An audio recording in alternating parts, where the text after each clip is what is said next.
on the question of regulation and the way crypto is taxed in various regions, I saw a report that Japan's Financial Services Authority is finally proposing to cut tax on crypto gains from the way it is now, which maxes out at 55%.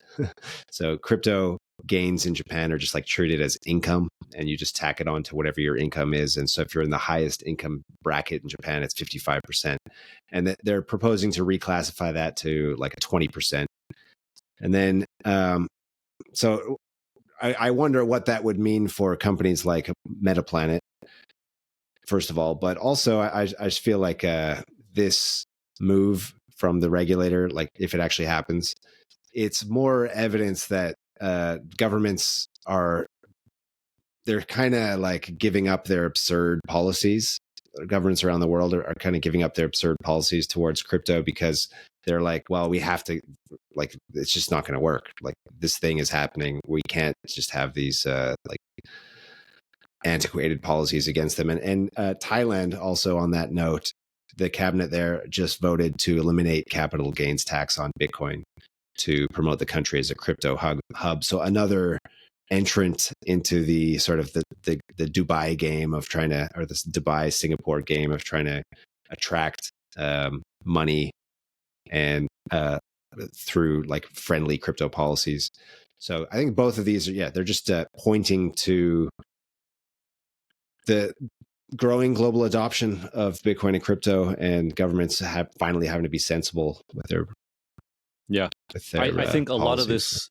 I think a lot of this Japan stuff, and maybe some of these other Asian countries, I think honestly they're having to do this. They're being forced to do this because America is now competitive, right? They didn't have to do this before, but now they're having to fight to retain the businesses that can go to America and they're going to flourish, right? And the majority of crypto is still bought, or the biggest country by far is America.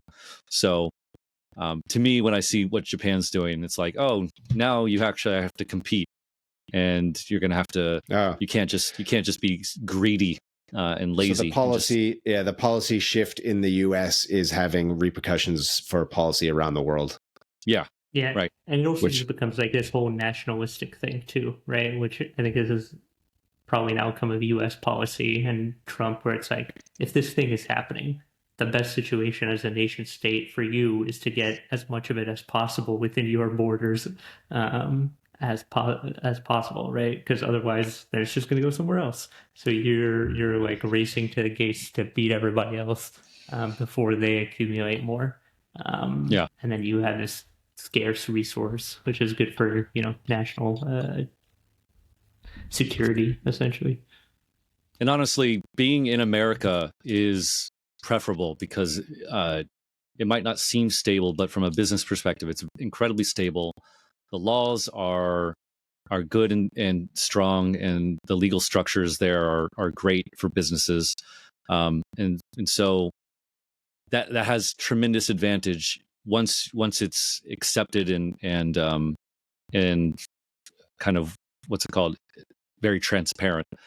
And so I think personally, now that America has kind of sorted itself out in this regard, it's going to be very enticing for companies all over the world to move to the US and try to get a slice of that, because it's also new.